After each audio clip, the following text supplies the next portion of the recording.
December 12th, every year, the Catholic Church celebrates the feast day of Our Lady of Guadalupe. As our Latino friends, Nuestra Señora de Guadalupe.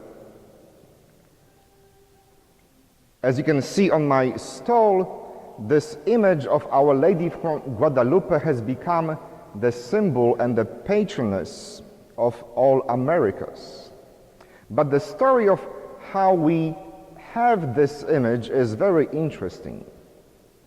In early 16th century, in the first half of the 1500s, a simple Indian from Mexico was going to church every day for early Sunday Mass.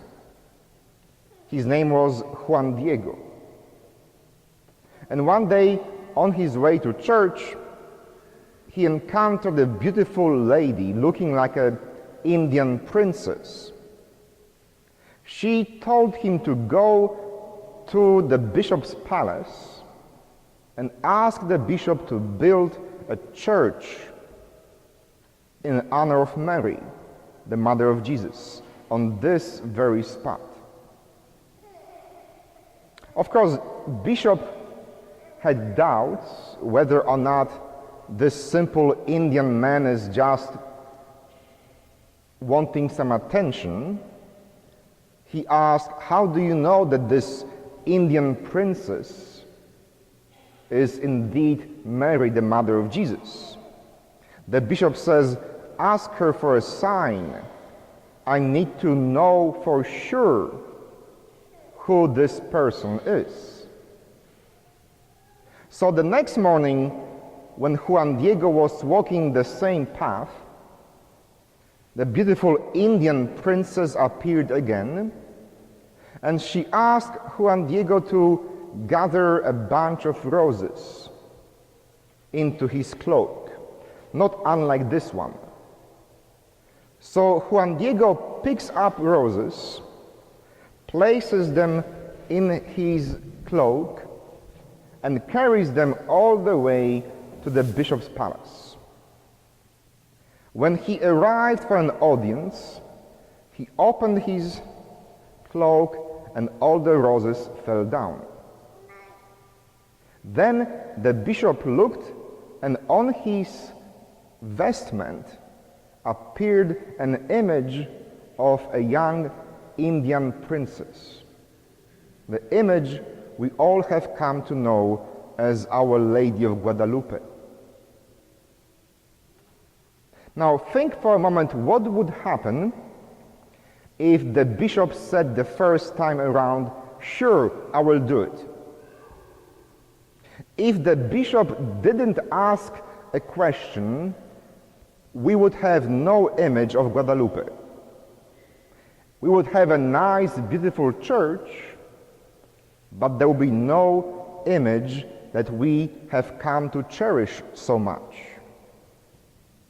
It was thanks to Bishop Inquisition, so to speak.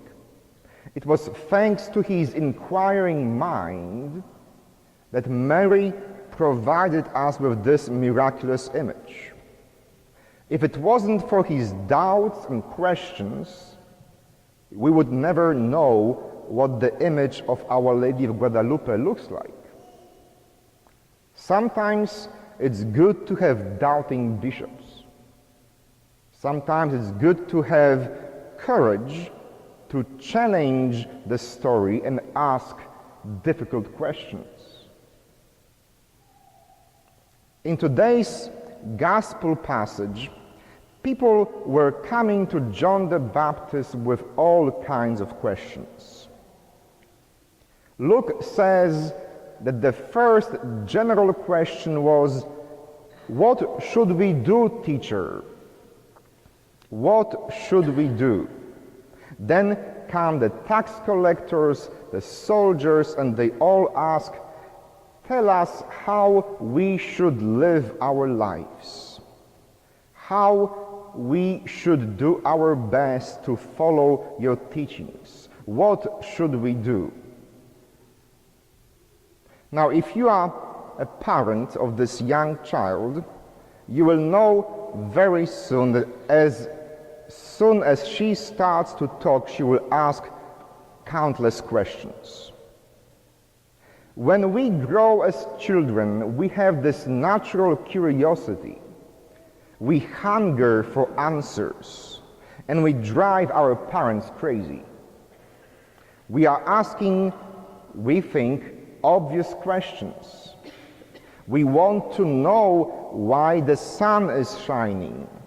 We want to know why the rain is falling down. We have all these stupid questions that drive our moms and dads crazy. Now, when I was in seminary, I had the reputation of the one who always asks stupid questions. My professors and teachers tried to avoid me after the first semester. I really don't know why.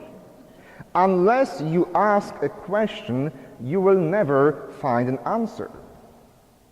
Unless you challenge what is being told to you, you will never fully understand and integrate the answer into your life. Unless you understand what is being transmitted to you, you can never fully accept the meaning of the message.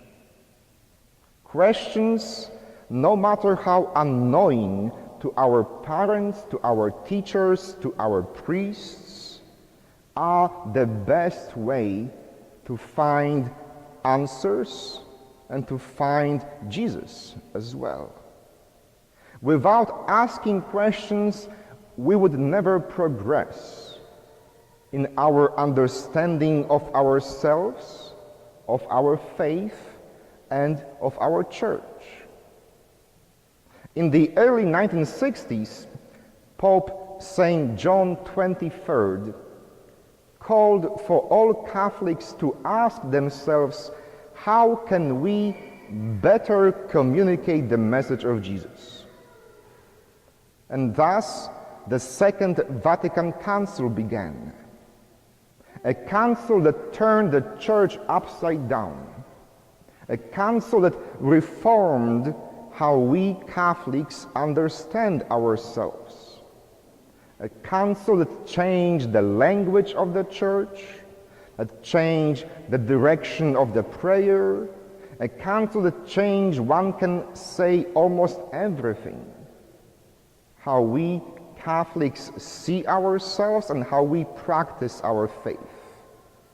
But it was thanks to John XXIII that encouraged questions that these changes could be made. This year, Pope Francis opened a big A-bomb in the Catholic Church when he asked the bishops and the people to reflect upon the meaning of family in the Catholic Church. If you follow the news from the Vatican, you know how explosive the Synod on the Family in October was. Bishops were literally arguing with each other. Bishops were accusing each other of heresy and going into schism because the Pope, like no other Pope since John XXIII, wanted us to ask questions. This Pope understands, just like John XXIII understood, that without questions, without challenging status quo, there can be no progress. Without asking Jesus and asking ourselves, how can we do better? How can we communicate the message of the gospel in new, fresh ways? There is no chance for any progress. Now notice that the answers that John the Baptist gives to the questions are very simple answers. It doesn't take a PhD in theology or philosophy to understand what John is saying. He says, if you have two coats give one away to the one who has none. If you can afford 2 lobster dinners, share one with the one who is hungry. If you are a tax collector or IRS agent, don't charge above what is being told to you. If you are a soldier, be compassionate and merciful. His answers are not deep, high theology. His answers are so common sense. It doesn't take a PhD to get the message of John the Baptist. It is common sense, anointed with the sense of the love of God and the love of our neighbors. And today, on this Pink Sunday, I would like to encourage all of you to annoy your priests, to annoy your leaders, to annoy your teachers, your husbands, your girlfriends, your boyfriends, and ask questions. Never hesitate to challenge what is being told to you. Never hesitate to hunger for knowledge. Never hesitate to ask why. Some teachers and parents think that there are stupid questions. Don't believe them. There are stupid answers, but there is no such a thing as a stupid question. Amen.